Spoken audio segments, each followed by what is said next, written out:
Animales. Antes de entrar de lleno al capítulo, escuchamos su feedback, nos dijeron que estaba bueno, fundamento, que estaba interesante, que no había mucho de eso en el mercado en español, que exactamente es lo que queríamos hacer, pero que no estaba fácil de entender. Así que le dimos un par de vueltas. El capítulo van a ver en la descripción también que tiene una guía que lo acompaña sobre los términos que nos podrían confundir. Y antes de eso, le tomé prestada la idea a JJ Redick, que es un ex jugador de la NBA, que empezó un podcast con LeBron James, que están haciendo un fundamentos pero de básquet, y se juntan a hablar de cosas mucho más técnicas. Y cuando parte un capítulo, Redick se sienta y dice: mira, vamos a hablar de más o menos esto, para que te lo explico ahora con papelito y todo, para que no te confundas. Así que este segmento va a ser un poco eso. Cuéntenme también, ya sea en Spotify o en YouTube, lo que sea, si es que les hace sentido, si es que les funciona, si es que les ayuda a entender. Y si ya conocen el mundo financiero, se pueden saltar de una esta sección. Bueno, aquí estamos hablando en esta serie de fundamentos, y lo hablamos un poquito en el capítulo, que es Capital Allocation, que es cómo usar tus recursos, los recursos de una compañía en verdad. Pero si uno lo piensa en el lado personal, es más o menos lo mismo también. Yo tengo mis recursos, tengo mi plata y tengo mi tiempo y mi atención, y yo tengo que definir cómo usarlo. Y eso es alocación de recursos, eso es Capital Allocation. Y eso es lo que estamos hablando en esta primera temporada, serie de fundamentos, para entender cuál es la mejor forma en que las compañías, las personas, los inversionistas pueden usar sus recursos. En este capítulo vamos a hablar de CAPEX, que es Capital Expenditures o gastos de capital, que es básicamente cuando las compañías compran algo esperando un beneficio futuro. Ahí también Francisco me puso contra la espada y la pared tirando una definición que no tenía preparada, pero eso es más o menos lo que es el CAPEX. Hablamos de barreras de entrada también, y eso ustedes se pueden imaginar un castillo al que es tu compañía, y tienes enemigos que quieren entrar a robar tus beneficios, tus utilidades. ¿Y qué haces tú para protegerte? Pones barreras. Y eso hacen las compañías, y ponen cualquier tipo de defensa que haga que no sea tan fácil entrar a competirle. Entonces, cuando escuchen barrera de entrada, piensen en cómo hago para que mi negocio no sea fácil de invadir. Hablamos también de emitir un bono, que cuando una compañía pública quiere más plata para algún proyecto, tiene formas de conseguir esa plata. Y una de las más típicas es emitir un bono, que es deuda. Yo públicamente digo que necesito 500 millones de pesos, un inversionista dice: ya, yo te los presto, pero me tienes que pasar 600 millones de pesos en 3 años más. Eso es emitir un bono cuando se hace a nivel público. Otra forma es con un aumento de capital, que en vez de emitir un bono público que yo me prestan plata y la voy a devolver, le digo a alguien: préstame plata y yo te doy un pedacito en mi compañía. Que eso es cuando primero una compañía sale a la bolsa, el IPO, o cuando se emite capital de manera futura también. Hablamos de costo de capital también, y creo que Cristóbal ahí lo explica súper bien, pero a mí me cuesta plata porque emito un bono o levanto acciones, entonces cualquier plata que yo consiga me cuesta, no me llega gratis. Y ese va a ser mi costo de capital, y cualquier inversión que yo haga debiese superar ese costo de capital.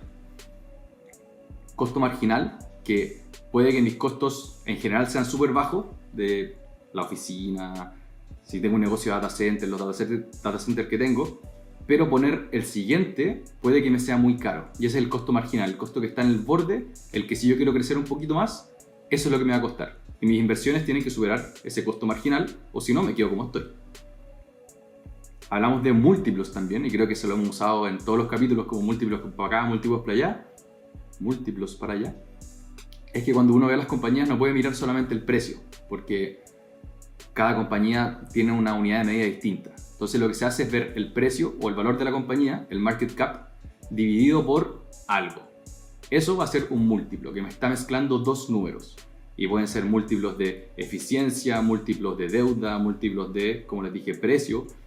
Y se usan harto porque te mezclan dos fuentes de información que por sí solas no te dicen mucho. Pero generalmente cuando hablemos de múltiplos, van a ser múltiplos de valorización. EBITDA, Earnings Before Interest, Tax, Depreciation and Amortization. Es una unidad de medida de utilidades más o menos, pero los gringos de la nación de Estados Unidos decían que si uno ve las utilidades netas, se pueden ver afectadas por cosas que en verdad no tienen nada que ver con el negocio. ¿Qué pasa si justo tuviste que pagar un impuesto muy grande ese año, pero tu negocio anduvo muy bien durante el año y tus utilidades negativas porque pagaste ese impuesto, o porque tuviste que pagar una multa o algo así que no es core del negocio? Dijeron no, saquemos ese ruido y veamos el EBITDA. Tiene harta discusión porque el EBITDA, y sobre todo el EBITDA ajustado, te permite manipular un poco las ganancias. Y hay gente que le gusta, gente que no. Creo que Warren Buffett es de los que dice que EBITDA no sirve de nada. Hay que mirar el flujo de caja y eso es lo más importante. Pero EBITDA es eso, es como una unidad de utilidad, pero un poco antes del ruido final de gastos raros, impuestos y cosas así. Si decimos revenue, estamos diciendo ventas. Así se le dice en inglés nomás. Y por último, el concepto de escala mínimo eficiente, que ahí creo que Cristóbal lo explica muy bien, pero es qué tan grande yo tengo que ser para empezar un negocio. Eso, les dejo también de nuevo la guía. Cualquier comentario, muy bienvenido. Y ahora sí, vámonos de una a este tercer capítulo de Fundamentos. Bienvenidas y bienvenidos a un nuevo capítulo de Animales Financieros Fundamentos, donde vemos de verdad qué es lo que pasa en el mundo financiero, ojalá bien explicado. Somos Francisco Verdugo, Pablo Riemann, acompañados por Cristóbal Silva y Diego Grobe, en este tercer capítulo de Fundamentos, donde vamos a ver el CAPEX. Bienvenidos, Animales. Una entrega más. Se nos pasó un poquito el echaba de menos. Eso es lo que en verdad quería decir. Echaba de menos un capítulo de Fundamentos. Bienvenidos de nuevo, Cristóbal. Bienvenido, Diego. Como Gracias. siempre, Francisco. Hello. Gracias, Pablo. No sé si le ha pasado a ustedes, pero ahora que empezamos a hablar de Capital Allocation, bueno, para ustedes que están escuchando, cuando nos juntamos y pensamos en qué hablar en este podcast de Fundamentos, nos sugirieron Capital Allocation, Cristóbal y Diego. Y yo pensé, ¿por qué cresta partir por ahí, weón? Creo que hay temas muy interesantes para hablar en el mundo de las finanzas, value investing, la cultura, qué sé yo. ¿Por qué partir por capital allocation? Y lentamente me fueron convenciendo y hoy día leo, yo creo que todas las semanas, varios artículos que dicen capital allocation es probablemente lo más importante que hay en el mundo de las inversiones, tanto a nivel de gobierno, a nivel de compañía, a nivel de persona, al final estás invirtiendo tu plata. Así que nada, es una introducción mía de la importancia que le estoy viendo a esto que estamos haciendo. No sé si te ha pasado, Francisco. El cerebro animal, pues, weón. Al final la percepción selectiva juega un rol fundamental. Cuando te querís comprar un auto y viste uno que te gustó, puta, lo empezáis a ver a cada rato en la En calle. todos lados. Y ahora empezáis a pensar todo como capital allocation. Fernando también ahora me habla todo como capital allocation. Así que vamos evangelizando con este tremendo tema tan importante. Que se puede hacer de distintas maneras, como ya lo hemos visto, hicimos un capítulo especial de M&A en el que yo me quedé, para mí el gran mensaje fue, hay empresas que hacen, que se dedican o que es parte del ADN hacer de M&A, a esas creerle un poquito más, a las otras quizás no tanto. También como las empresas gastan plata o invierten en pagar el sueldo, en contratar algunos servicios. Hoy día vamos a hablar de CAPEX y ahí vamos a explicar un poquito qué es el CAPEX y estas otras maneras de invertir en investigación, desarrollo, pagar dividendos, recomprar acciones, distintas formas que vamos a ir explicando, pero hoy día es CAPEX. ¿Cómo te explicaron CAPEX cuando llegaste a la pega, a tu primera pega como analista financiero, Pablito? ¿Cómo lo lograste entender? Buena forma de introducirme porque yo no sabía nada cuando empecé. Pero CAPEX es Capital Expenditures y yo lo imaginaba como una manufacturera que tiene que comprar una máquina para producir. Y esa es plata que no se gasta en el mes a mes, no se dan los sueldos, no se va pagando intereses, nada, sino que llega a fin de año, tenéis tu resultado y decís ya, de esta plata que me gané, voy a ocupar X plata en comprar más máquinas para ganar más plata a futuro.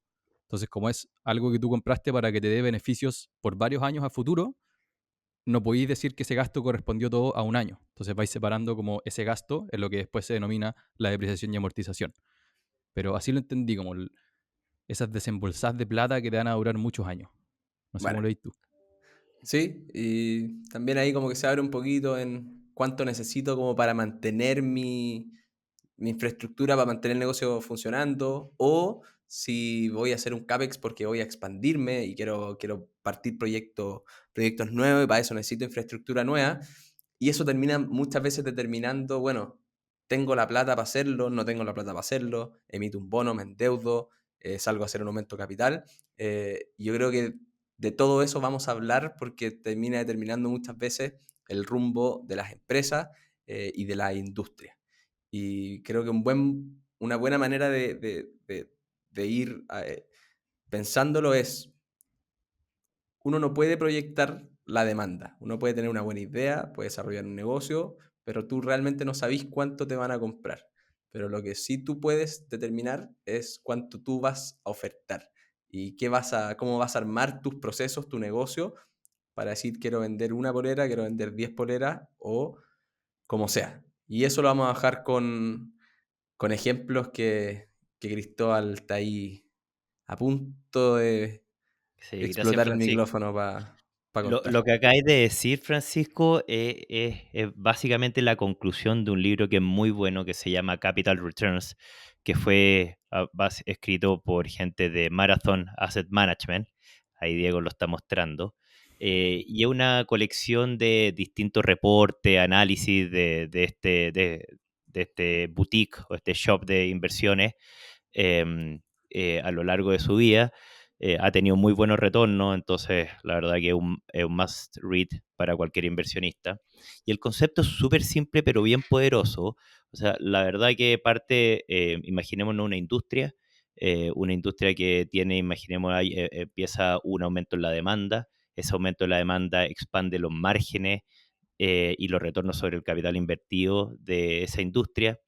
Em, el management de las compañías operando en esa industria generalmente empiezan a acumular caja y las proyecciones de este crecimiento en la demanda y también confianza, acumulan caja y acumulan confianza y empiezan estas proyecciones de aumento de la demanda, las empiezan a extrapolar al futuro y justifican aumentos de CAPEX o aumentos de expansión de la producción a los inversionistas, a los accionistas, etcétera.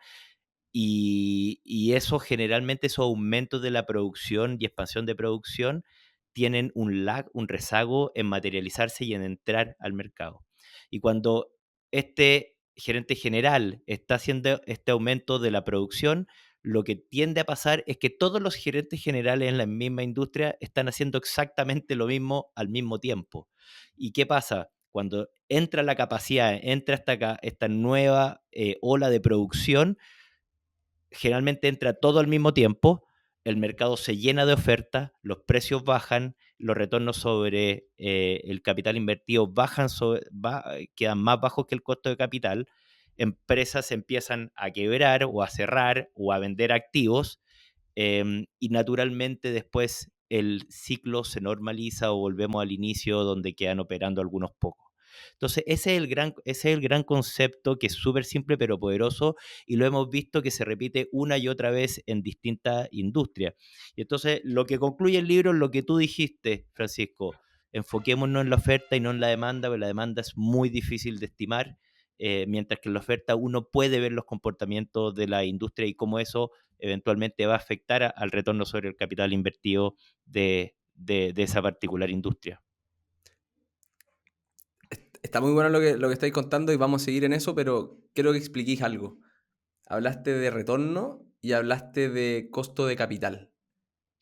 ¿Cómo se enfrentan esas dos fuerzas y por qué hay que tenerlo en la cabeza?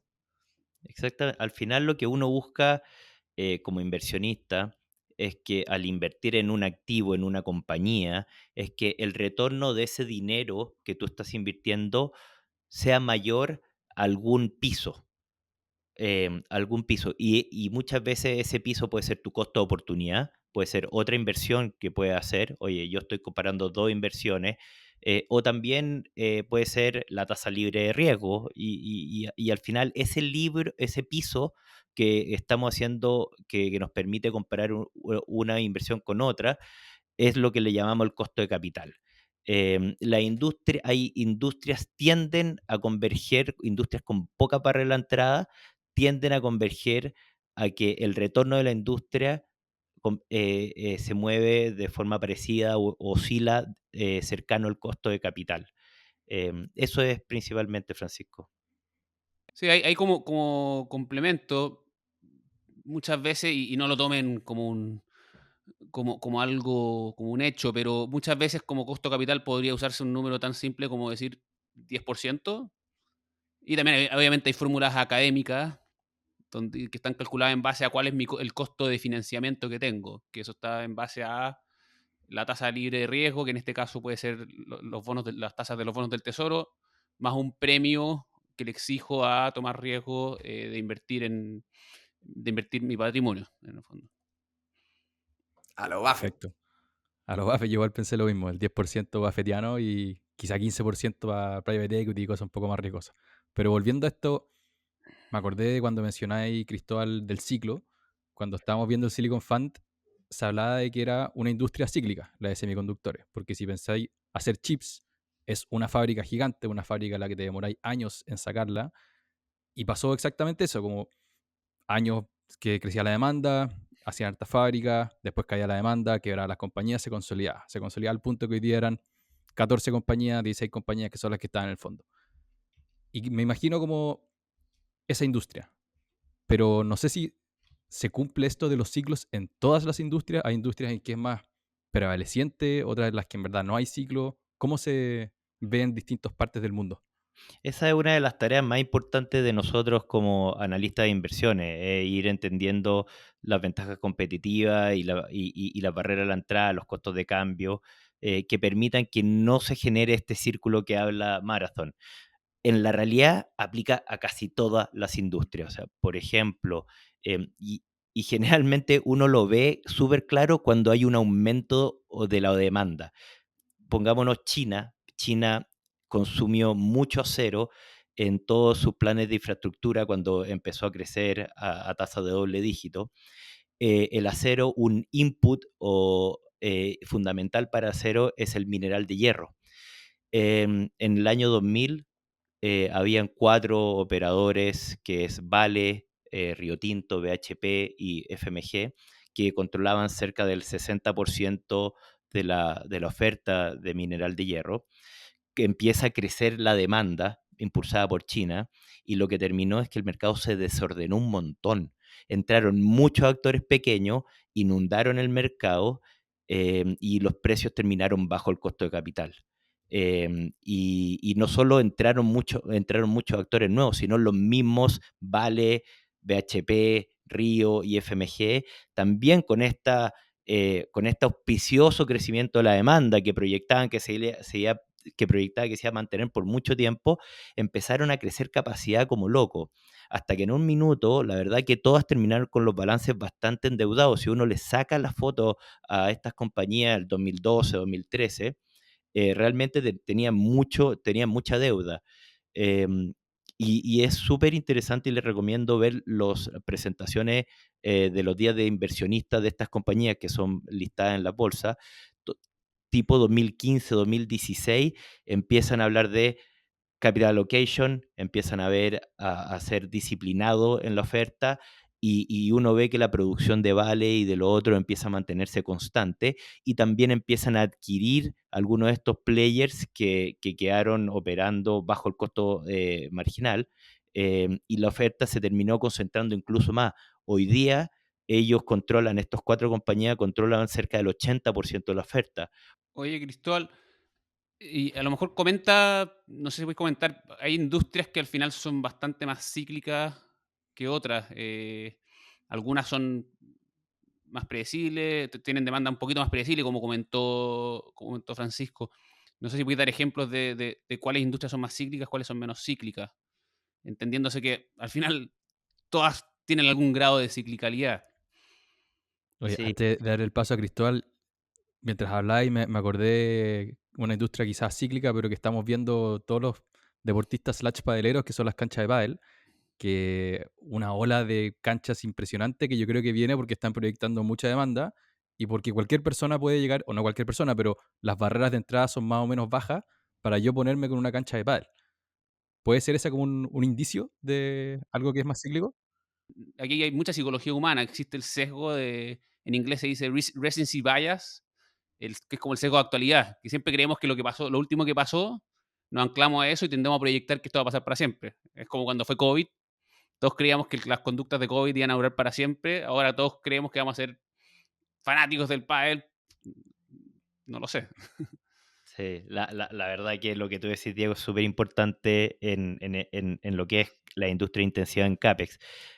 Algo que bien, una herramienta importante que podemos tener nosotros como analistas para saber en cuál industria invertir o no industria invertir, es el concepto de escala mínimo eficiente, que está muy bien descrito y les recomiendo el libro. El autor es Bruce Greenwald, que fue profesor mío en Columbia Business School. Se llama Competition Demystified, perdón por el inglés.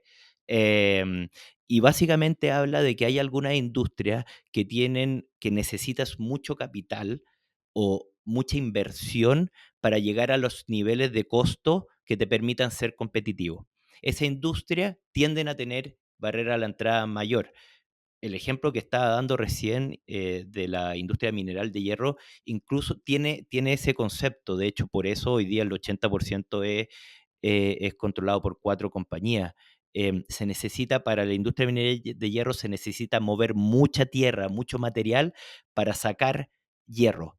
Y se necesita puerto e infraestructura, y eso necesita proyectos de CAPEX muy grandes. ¿Eso qué quiere decir? Que la escala mínimo eficiente en la industria mineral de hierro es alta. Hay otras industrias que es mucho más baja y también, y eso hace que las barreras de entrada sean menores. Y hay un concepto que incluso más interesante aún, que es cambios tecnológicos de repente hacen variar la escala mínimo eficiente. Pongámonos en el caso de retail. En el retail, antes tú, para poder hacer un retail exitoso, necesitabas operar en un mall, necesitabas contratar a la Valeria Massa para traer tráfico, necesitabas darle crédito a tus clientes, y necesitabas contratar espacio prime en la televisión, y la verdad que muy pocos podían hacer eso. Hoy en retail necesitas Shopify, gastar algo de dólares en Instagram, botones de pago que están realmente commodity en el mercado, uno puede contratar cualquiera, y con eso ya eres casi competitivo que el retail que describíamos antiguamente, que tenía todos estos componentes. Ahí este cambio tecnológico realmente cambió las barreras entre la industria, y vemos lo que está pasando en retail en general. Y además de estos cambios tecnológicos, hoy día la geopolítica, cómo influye también en el CAPEX. Ponte tú, todos sabemos que los chinos necesitan muchos chips muy sofisticados y que la cuestión de los chips probablemente termina teniendo una cuestión media bélica entre medio, porque las armas más sofisticadas del mundo se manejan con chips muy sofisticados, pero Estados Unidos le tiene bloqueadas las máquinas de ASML para que los chinos no compren las más sofisticadas, ¿cachai? Y probablemente China tiene toda la plata del mundo para meterle a esta cuestión, pero no puede hacer todo el CAPEX que le gustaría porque eh, no puede comprar las máquinas que necesita. Y además, en cierto tipo de industrias como esa, necesitáis ingenieros que te operen las plantas, por lo tanto hay un desafío también logístico, técnico, y el CAPEX al final, a lo que quiero ir es, no es solamente es tener plata para gastar, sino es que los momentos en los que viváis y tus partners comerciales te permitan hacer los CAPEX que tú necesitáis. Sí, ahí yo quiero complementar, y Cristóbal, te voy a acordar a lo mejor de nuestros tiempos cuando invertíamos en Latinoamérica, especialmente en Brasil. Yo personalmente le tengo un susto a las industrias donde el gobierno elige campeones. ¿Y a qué me refiero a campeones? El caso de Brasil puede decir, oye, somos los campeones del mundo del acero porque tenemos la producción de hierro más barata y por lo tanto Vale le está vendiendo el hierro baratísimo a Gerdau. O pasa también en la aerolínea. Oye, somos los campeones tenemos la mejor ingeniería aeronáutica en el mundo, en Brasil, y por lo tanto yo como gobierno subsidio a Embraer y Embraer a su vez subsidia a TAM, y por lo tanto te pueden destruir el mercado. O sea, son jugadores totalmente irracionales. Cuando hay incentivos, obviamente subsidios cruzados o subsidios de gobierno, cambian los incentivos, y por más que Cristóbal diga, no, se consolidó en 4, bueno, pero falta que Lula llega y le diga, contrata un nuevo gerente general de Vale y le diga, oye, da lo mismo acá, cuánto sea tu retorno sobre la inversión, tenemos que ser lejos del mayor productor y tenemos que generar empleo. Absolutamente. De hecho, en la industria mineral de hierro, uno de los que destruyeron la industria fueron los mismos chinos, que eran cero competitivo en términos de costo marginal, pero el gobierno los protegía a la industria, y aunque tenían retornos sobre el capital que eran muy por debajo del costo de capital, seguían produciendo. Sí, uno lo ve, y en Brasil es una economía súper proteccionista. Uno también lo ve en los bancos, con Banco Brasil, con distintos, con Electrobras, que también destruyó la industria de energía en Brasil. Sí, muy, muy, muy buen punto, hay que tener harto ojo. Oye, un tema importante es lo que volvíamos a decir antes, es cómo estos cambios de la demanda, los crecimientos de la demanda, pueden ser tu mejor amigo o tu peor enemigo en esta industria intensiva en CAPEX. Y algo que al menos yo he estado pensando harto y dándole harta vuelta es cómo este crecimiento de la demanda de chips, producto de AI, va a configurar la industria o va a cambiar la industria de los que proveen la infraestructura de esos chips. Ahí no sé si, Diego, nos podéis comentar. Yo sé que hay hecho harto trabajo respecto a la industria. ¿Qué es lo que pensáis? Como dijo Francisco al principio, no tengo idea si vamos a ser fanáticos de ChatGPT y vamos a tener a agentes como amigos, agentes bots que van a ser nuestros amigos, nuestros recomendadores para comprar ropa, para elegir películas. Vamos a tener asistentes virtuales de todo tipo. Y no se olviden que hace 2 años estábamos hablando también del metaverso. Puede que volvamos a hablar del metaverso en algún minuto. Antes que hablar de AI, yo creo que siempre también es bueno hacer un paralelo a la .com, ¿ya? Toda la etapa de la .com. Creo que es súper importante porque al final se dio un fenómeno bastante similar. Y no sé si se acuerdan en los 90, pero en los 90 al final uno se conectaba a Internet. Cuando partió el boom del Internet, y ahí se creó también el año 94, se crea Netscape. Cuando partió el boom del Internet, uno se conectaba por teléfono, ¿ya? Y tenía que marcar por teléfono y en vez de salir a la línea telefónica, uno entraba a internet y empezaba a navegar. Y el año 96 en Estados Unidos lo que pasó fue que se creó una regulación, que como muchas veces la regulación no siempre tiene efectos favorables, y se incentivó a que dado el aumento de demanda de internet, que se creara mucho, se desarrollara, se invirtiera mucho en infraestructura para que hubiera más conexión a Internet y para que más gente se pudiera conectar a Internet y para que el Internet fuera más rápido.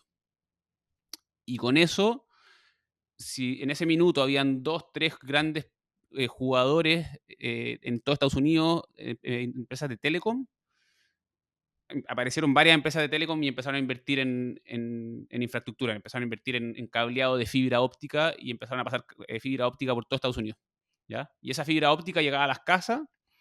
Y ahí, acercándola a las casas, también salieron varios carriers locales, ¿ya? Empresas de telco locales que facilitaban que la conexión entre el cableado de fibra óptica que estaba en la calle, por ejemplo, llegara a la casa y después uno pudiera conectarse a mayor velocidad usando la línea telefónica y después de eso se desarrolló el cable y la conexión que hoy día lo conocemos por cable, ¿ya? Y con eso, si hoy día uno ve, por ejemplo, cómo funcionan los mercados de telecomunicaciones, en general hay 2 a 4 jugadores. Se habla de que si son 4, a lo mejor son muchos, y es un mercado un poco irracional y donde no ganan mucha plata. Cuando son 2, son casi monopolio y tienden a ganar plata. Y esto O porque sea, justamente es un mercado súper difícil de predecir la demanda y cuál es el nivel de penetración que se requiere para poder rentabilizar esa inversión en pasar cables por subterráneos, cables por arriba, por el aire. A veces hay cables submarinos. Piensen que hoy día todo el mundo está cableado por debajo del mar. Entonces es súper difícil predecir la demanda para algo que es muy caro, ¿ya? lo que pasó en esa industria entonces, Diego, es lo mismo que decía Marathon. Entraron operadores y los retornos bajaron, los precios bajaron. ¿Qué es lo que pasó ahí en la .com? Para ver si es Sí, que podemos hacer ahí un paralelo con lo que estamos viviendo ahora. sí, entraron muchísimos operadores, como dije, habían 10 jugadores regionales, ¿ya? En todo Estados Unidos, versus los que dije con un escenario normal hay 2 a 4, ¿ya? Y además habían 300 jugadores locales, ¿ya? Y todo eso, a su vez, subsidiados por el gobierno, y todos esos, además, financiados con muchísima deuda. ¿Y cuál era el sustento al final de ellos de decir, oye, ¿sabéis que yo Diego Grohe, voy a invertir en una telco local, voy a desarrollar mi telco local, ¿ya? Y voy a proveer internet a las casas? Eso siempre estaba basado en que internet era el nuevo boom y la demanda por internet iba a ser gigante.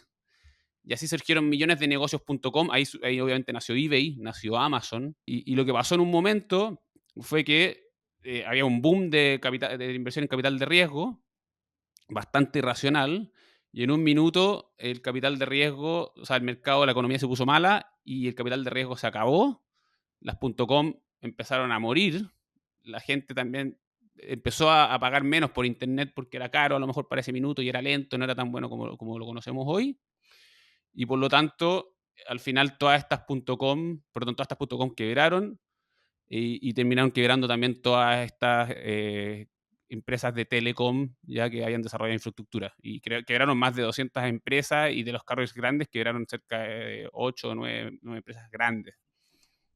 Lo que sí es muy interesante, Diego, que todo ese CAPEX que se generó quizás hace que los players que las empresas que lo hacen, algunas puedan quebrar, porque obviamente son decisiones de mucha plata y tomar grandes riesgos.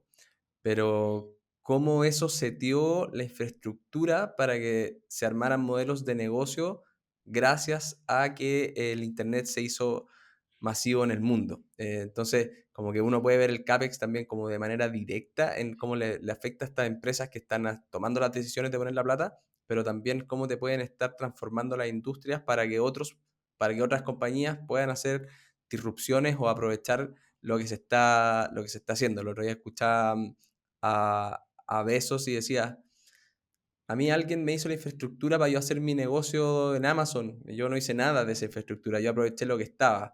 Y como en su propósito, le podemos creer o no, decía, yo quiero hacer esta cuestión de apoyar a los viajes fuera a la Tierra porque yo quiero dejar seteada esa infraestructura para que el resto de la humanidad la pueda aprovechar. Y ahí hay juegos de CAPEX importantes y uno gigantesco. Es lo que decíamos de la inteligencia artificial, que Sam Altman le pone estos 7 trillions, si no me equivoco, que es una chorrera de plata, un gran porcentaje del PIB mundial. ¿Cómo creéis que se va a venir eso hacia adelante en la inversión en servidores, data centers, en todo ese mundo? Efectivamente, lo que ha pasado es las grandes empresas de la nube, ¿ya? Que son los que proveen la infraestructura de la nube, ¿ya? En este caso sería Amazon Web Service, Microsoft y Google, y en menor medida Oracle, ¿ya? Y por ahí algunas otras empresas también, están invirtiendo una cantidad impresionante en desarrollar la infraestructura para lo que viene de inteligencia artificial, ¿ya? Y la base de eso, ¿ya? Hoy día más o menos, si consideramos, por ejemplo, Amazon Web Service de Amazon, Azure de Microsoft y Google Cloud, este año, van a invertir 150 mil millones de dólares solo en infraestructura ya sea para el desarrollo de la nube y para inteligencia artificial. Y más o menos un tercio, un cuarto de eso es demanda por chips de NVIDIA, ¿ya? Por tarjetas gráficas o GPUs, ¿ya? General Processing Units, como se le llama, por su sigla en inglés. Son chips de NVIDIA. Y por eso uno ve NVIDIA hoy día la acción ha volado, porque, para que se hagan una idea, el negocio de NVIDIA de data centers, si no me equivoco, el 2018, 2019, vendía en torno a 3 billion, ¿ya? Donde la principal demanda, sus principales clientes eran estos 3 grandes clientes, y hoy día ese mismo negocio este año va a vender cerca de 90 mil millones de dólares, ¿ya? Y se espera que de aquí al 2026, 25, Por 26, 30. sí, esté vendiendo cerca de 150 mil. Y la pregunta es efectivamente si va a haber demanda para poder hacer buen uso de todos esos chips que se están vendiendo y que se están instalando en los data centers de los grandes operadores de la nube, ¿ya? Se va a justificar esta inversión de 150 mil millones de dólares de Google, Microsoft y Amazon, y que no va a ser solo este año, sino que probablemente va a ser 150 mil el que viene y un poco más, está creciendo 30-40% el CAPEX al año.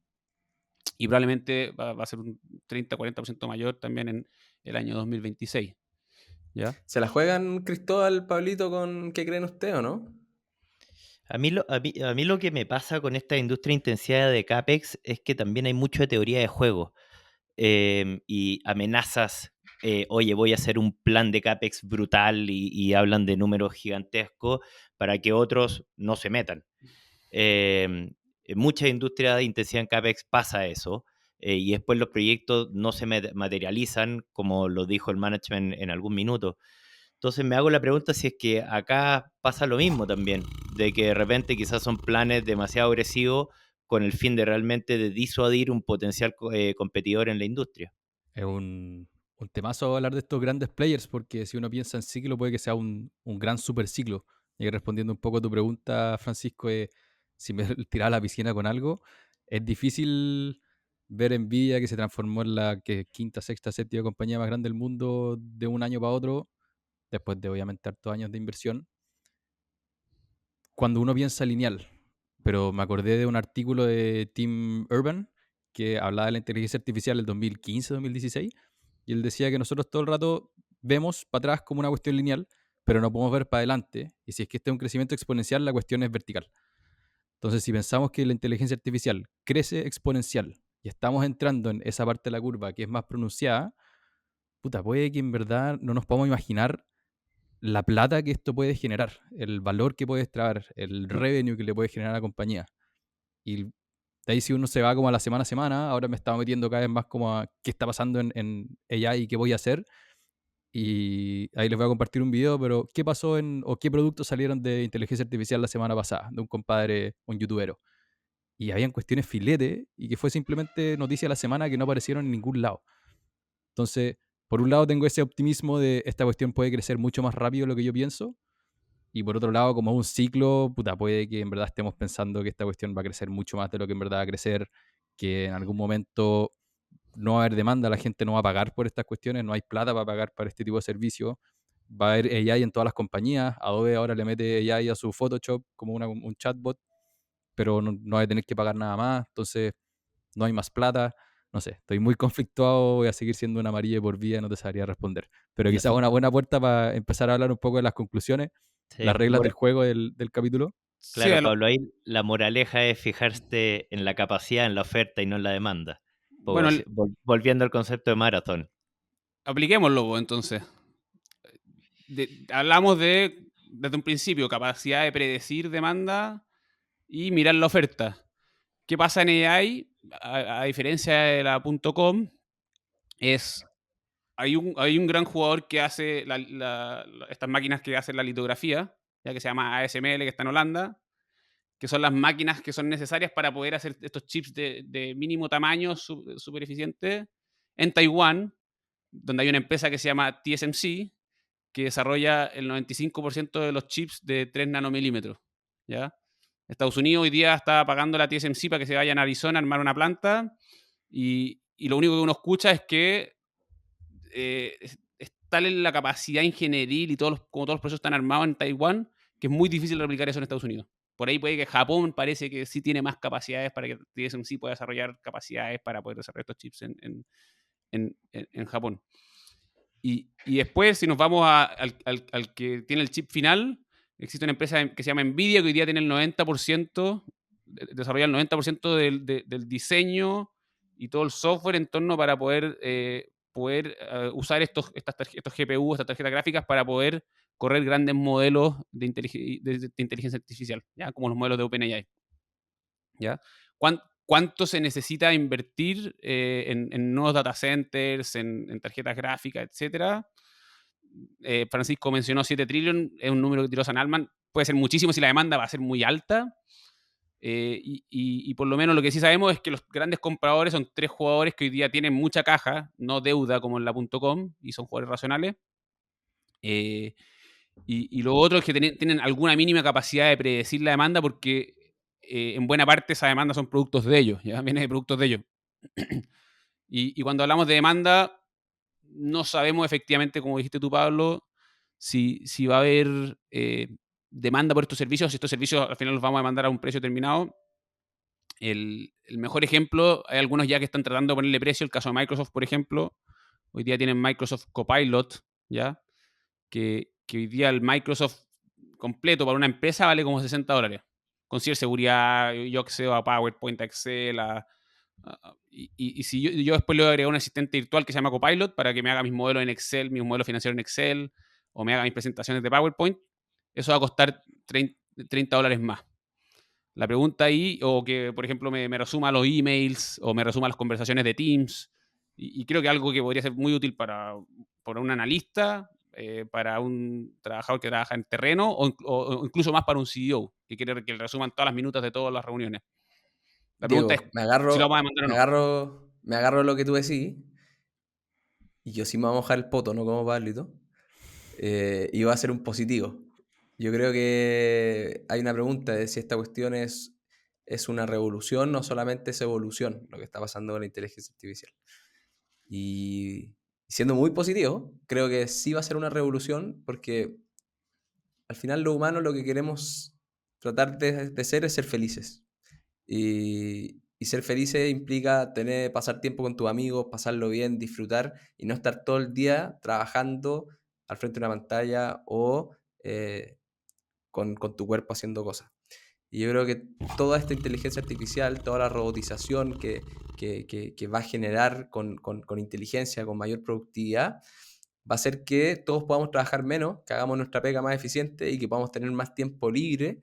Por lo tanto, el CAPEX que va a ser el mundo y todas estas empresas que van a ganar plata, nos va a ayudar a ser más felices. Vamos a escuchar este capítulo en un par de años más, vamos a ver si tengo razón o no, pero el único consejo que les podría dar es que hagan la gran Pablito Riemann, que está ocupando todas las herramientas de inteligencia artificial que existen en el mundo para tratar de ser productivo y eficientar su tiempo y su output. Oye, te voy a dar la contrapartida negativa de lo que acabáis de decir, porque me leí pero recién, weón, sí, hay que hacerlo, el Animal Farm de George Orwell, este libro que es como alegoría de la revolución rusa, hay muchas revoluciones, y cuando le dicen como que echan a los humanos que eran los dueños de la granja y se toman la granja a los animales, y los cerdos que empiezan lentamente a estar en poder, le dicen a la gente, a los otros animales, oye, nosotros vamos a construir un molino que va a hacer que tengamos electricidad, que ustedes van a tener que trabajar 3 días a la semana, van a trabajar mucho menos y van a ser mucho más felices. Y en la práctica eso no pasó. Entonces, no sé si con más tecnología vamos a trabajar menos, quizás sí vamos a trabajar en cosas más entretenidas, que es un poco lo que estamos haciendo, y esto no sé si haber hecho un podcast y estar haciendo esto toda la semana puede haber sido hace 10, 20, 30 años, pero sí, soy un poquito más cauto de que vamos a ser todos más felices gracias a la inteligencia artificial. Pero llevándolo o volviéndolo a la práctica de lo que hemos hablado, creo que fue una muy buena forma la inteligencia artificial de aplicar esta metodología. Les vuelvo a recomendar, yo no he leído, pero el libro de Marathon es lectura obligada, yo creo, en muchos MBAs y lugares para poder invertir mejor. Entender esto de los ciclos, entender el fijarse en la oferta más que la demanda. Y tú que estás escuchando y quizás estás pensando con lanzarte con un negocio, aprovechate de toda esta plata que se están gastando los grandes players para hacer un free rider y construir un negocio que hace 5 o 10 años era imposible de construir. ¿Hay algo que ustedes quieran agregar para darle un lindo cierre a este capítulo? Solo, sí, lo único de agregar, de nuevo, enfocarse en la oferta y no en la demanda. La demanda es muy difícil de predecir. También ser muy consciente de los sesgos propios que uno va generando como inversionista, y también la administración de proyectar lo reciente en el futuro. Eso es un error que cometemos, un error cognitivo que cometemos todos, así que estar siempre consciente de eso, enfocarse más en un poco los crecimientos a través del ciclo, más allá de lo que ha pasado en el último tiempo. Sí, yo creo que un poco en línea con lo mismo. Yo no sé si en 3 años más vamos a estar usando ChatGPT. Entiendo que incluso la demanda de ChatGPT ha bajado un poco, o no sé si ha bajado, pero ya no es como el gran boom que era hace un año, ¿ya? Ahora es Bitcoin de nuevo. De Bitcoin, claro. En su minuto se creó mucha oferta de criptomonedas y se hicieron pedazos, pero se creó la infraestructura para las criptomonedas. Entonces, no sé qué va a pasar con AI, si va a ser efectivamente una burbuja, pero sí creo que es mejor tiempo invertido pensar en la oferta, y obviamente más que tratar de predecir la demanda. Y a lo mejor cerrar con algunas recomendaciones como siempre, ya hemos hablado bastante de este libro, Capital Returns, de Ed Chancellor, sobre las cartas de Marathon. Lo estoy mostrando acá, pero se llama Capital Returns. Está en Amazon. Lo encuentran en Amazon. Y a lo mejor también recomendar las cartas de Nick Sleep. Para nosotros, por lo menos en el fondo, es como casi leer las cartas de Buffett. Nick Sleep se salió de Marathon con Kai Sakaria y hay una recolección, hay un PDF que pueden encontrar en internet con todas sus cartas. Y Que por cerraron el último, fondo porque ya no sabían en qué invertir, ¿o no? Y que Warren Buffett era de sus inversionistas. No, ellos lo que hicieron es básicamente tuvieron retornos espectaculares, eran súper concentrados, ¿ya? En 5 días acciones, tuvieron retornos espectaculares como por 15 años y crecieron como o sea, crecieron en el fondo bastante y en su minuto dijeron el mercado está muy competitivo, tenemos 3 empresas que son tremendas empresas y además nos queremos dedicar a una fundación. Y esas 3 empresas al final dejaron toda su plata invertida, le volvieron la plata a los inversionistas y les dijeron si quieren mantengan estas 3 inversiones que tenemos, que recomendamos, que es Amazon, Costco y Berkshire. Y eso fue como el año 2008. O sea, le ha ido espectacular. Si tú dirías esas 3 inversiones del 2008, te ha ido espectacular. Diría que eso. No mala location.